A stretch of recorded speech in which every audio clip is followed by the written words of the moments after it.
안녕하세요. 여러분들을 행복하고 건강한 부자로 만들어드리는 부닥터 최진성입니다. 경매 투자 노하우 그리고 경매 투자의 원칙에 대해서 말씀을 나눠보고자 합니다. 경매를 시작했던 이유는 직장생활 하면서 부동산 투자를 하나도 모를 때, 그때 당시에 저는 이제 종잣돈이 8천만 원 정도 있었기 때문에 어떤 걸 먼저 시작할 수 있을까 고민을 하다가 소액으로 할 수 있는 거에 이제 경매 투자였습니다. 교대역에 있는 경매 학원에서 시작을 했고, 이론적인 공부를 하고 모의 입찰도 하고 하면서 이제 본격적으로 입찰을 하기 시작했고, 저는 처음 입찰을 하고 나서 37번 연속 폐차를 했습니다. 경매를 해보신 분들 입장에서는 그거 어떻게 37번 폐차를 할 때까지 포기하지 않았냐라고 말할 정도로 힘든 과정이었는데 거의 8개월을 폐차만 했거든요. 사실 경매라는 건 1등만 살아남는 시장이기 때문에 50명이면 한 명이 낙찰자가 되면 49명이 폐찰자가 되는 거예요. 이게 1원 차이로 폐차를 하든 1000만 원 차이로 폐차를 하든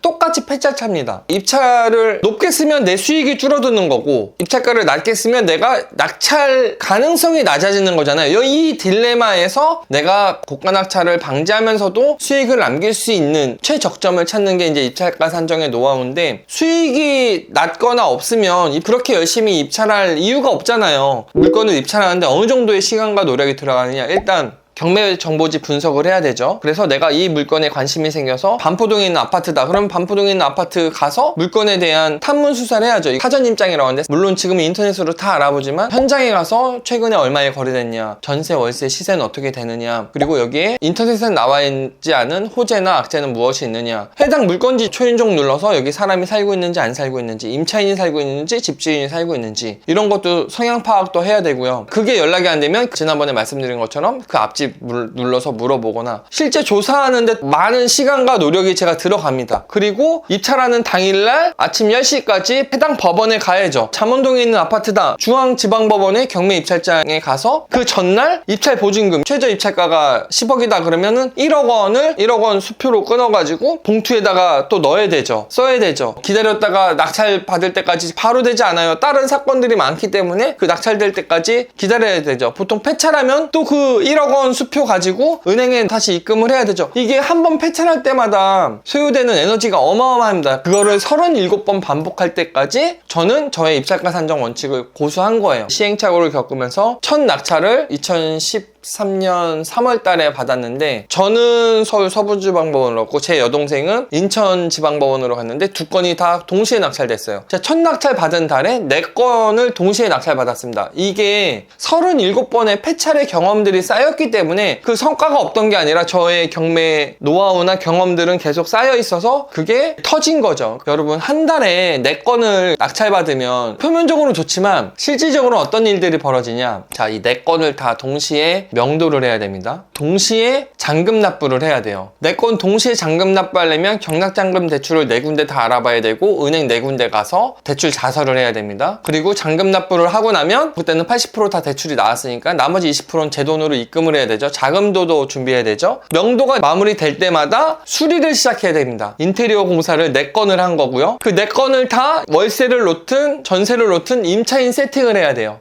그때 제가 이 4건을 동시에 이 모든 과정을 하면서, 그것도 직장 다니면서, 물론 힘들고 거의 하루에 2-3시간 자면서 2-3달을 그렇게 지냈지만 엄청 성장한 거예요. 그러면서 그게 탄력이 받아서 이제 22채를 낙찰 받은 거거든요. 여러분들도 끈기 있게 하다 보면 이제 경매에 입찰가 산정이나 폐차라더라도 포기하지 않는 이런 인내심, 끈기, 이런 것들을 갖고 하셨으면 좋겠고, 제가 경매로 성공했다라고 하면 대부분의 사람들이 너는 어떤 물건들에 입찰을 했냐, 토지만 들어가는 사람들이 있고 상가만 들어가는 사람들이 있고 아파트만 들어가는 사람들이 있고 정말 소액 투자자들은 빌라만 들어가거든요. 근데 저는 48채를 제 소유로 가면서 낙찰을 받는 과정에서 2채만 빌라였고 나머지 46채가 아파트였습니다. 첫 번째, 저는 아파트만 투자했습니다. 그 이유는 뭐냐면, 빌라는 사실 초보 투자자들이 가격을 산정하는 부분이 약간 애매한 부분이 있어요. 왜냐면 아파트는 정찰가처럼 딱 나와 있지만 빌라의 위치, 향, 요새는 신축 빌라는 다 엘리베이터가 있지만 엘리베이터가 없는 경우에는 4층 같은데 5층 같은 빌라는 굉장히 선호도가 떨어지거든요. 그리고 내부 확인도 굉장히 어렵고 누수도 심하고 또 나중에 팔 때 환금성도 떨어지고 해서 저는 이제 빌라를 안 했고, 환금성이 좋고 수리해서 임대 놓기 좋고 해서 저는 첫 번째 아파트만 투자했다. 지역은 어떻게 했냐? 대부분 서울 투자를 했는데 수도권 투자는 일산, 분당, 군포, 평촌, 하남에도 낙찰을 받았었고, 정말 서울이랑 완전 가까운 외곽 지역이나 서울만 투자를 했습니다.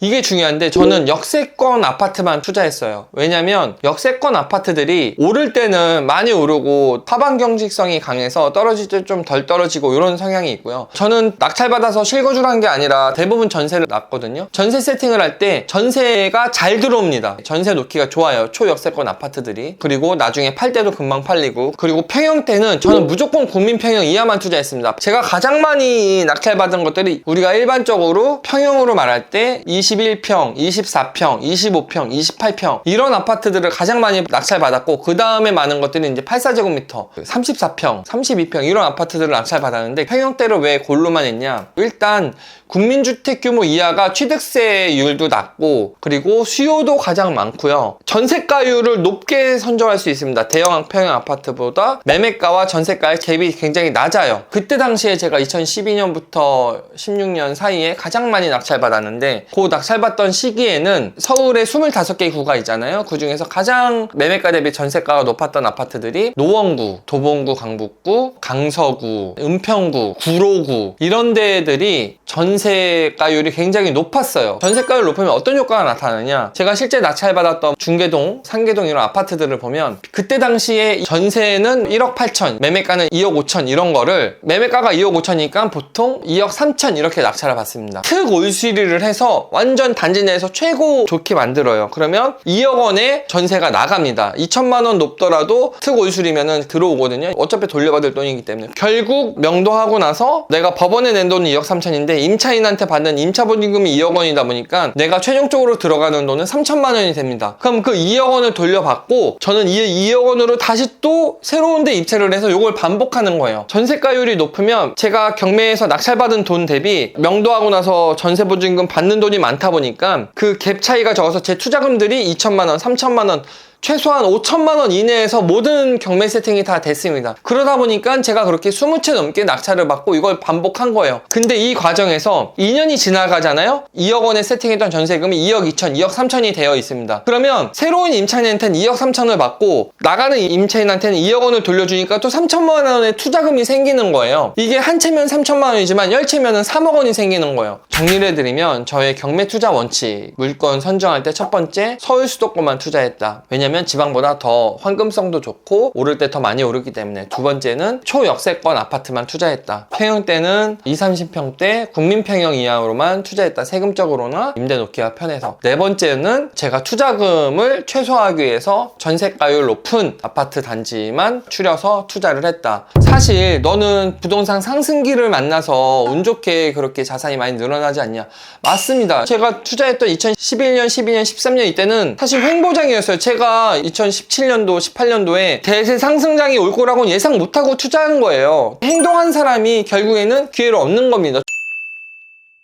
제가 소유했던 아파트가 30채 이상이 됐을 때 2017년부터 대세 상승장을 만나서 보통 제가 2억 원대 중반, 3억 원대 중반 그 사이에 낙찰받았던 아파트가 5억, 7억 원이 되고 5억 원에 낙찰받았던 아파트들이 8억, 9억 원이 되고 규모의 경제라고 한 채 평균 뭐 3, 4억 올랐던 게 40채가 되니까 곱해보세요. 그러니까 이제 100억 이상의 시세 차익이 생겼던 거예요. 물론 세금도 많이 냈죠. 앞으로 그런 대세 상승장이 올지 안 올지 아니면 앞으로 하락장이 될지 그건 모르지만 어쨌든 서울 부동산이라는 거는요, 최근 20년간의 흐름을 보면 물가 상승률이 여러분 한 1.8%에서 2% 사이거든요. 근데 서울 수도권의 아파트 평균 상승률은 3%, 4%대 사이입니다. 어쨌든 물가 상승률 이상 서울에 있는 아파트들은 올라요. 그렇기 때문에 통계와 역사를 믿고 여러분들이 서울 부동산에 경매로 투자를 하면 앞으로 1, 2년, 2, 3년은 조정장이 있을 수 있지만 5년 이상, 10년 이상을 보면 대세 상승장이 올 수 있고, 지금은 서울의 아파트 시장이 초양극화 시장으로 갈 겁니다. 서울 안에서도 상단가 낮고 호재 없고 전세가율 낮은데, 그리고 수요가 좀 덜한데 상승폭이 둔화되거나 크게 오르지 않을 거고, 호재가 많은 용산구 같은데, 또는 선호도가 좋은 서울의 강남, 서초, 송파, 용산, 성동, 그다음 한강벨트라고 하는 요 지역들은 앞으로도 양극화 현상으로 인해서 가격이 많이 오를 겁니다. 그래서 이 영상을 보고 계신 분들 중에서 서울의 아파트를 경매로 접근하겠다 하시는 분들은, 소액인 분들은 제가 드린 말씀 중점을 둬서 소액 투자에 기반을 둔 전세가율 높은 데 공략하는 게 맞고요. 나는 자금적으로 좀 여유가 있고 실거주도 겸해서 경매로 매수하고 싶다 하시는 분들은 한강벨트, 자금적인 여유가 된다 보면 한강벨트 내에서도 광진구, 성동구, 마포구, 강서구까지, 강동구, 이렇게 5개 구 정도가 좋고요. 그리고 자금적인 여유가 조금 더 좋다 하면 당연한 얘기지만 용산구가 저는 가장 좋고, 서초구, 강남구는 그건 뭐 경매가 나와도 거의 시세에 낙찰받기 때문에 어쨌든 관심을 두면 좋을 것 같습니다. 제가 지금 말씀드린 원칙이 다 정답은 아니에요. 본인들이 갖고 있는 투자 성향, 투자금, 시드머니, 그리고 내가 실거주 선호도 하는 그 지역에 따라서 조금씩 달라질 수 있지만, 저는 어쨌든 제 원칙으로 성공을 했기 때문에 성공한 사람의 원칙도 참고해보면 좋을 것 같습니다. 오늘은 경매 투자의 원칙과 투자 노하우에 대해서 말씀을 나눠봤습니다. 그러면 다음에 더 좋은 컨텐츠로 찾아뵙도록 하겠습니다. 감사합니다.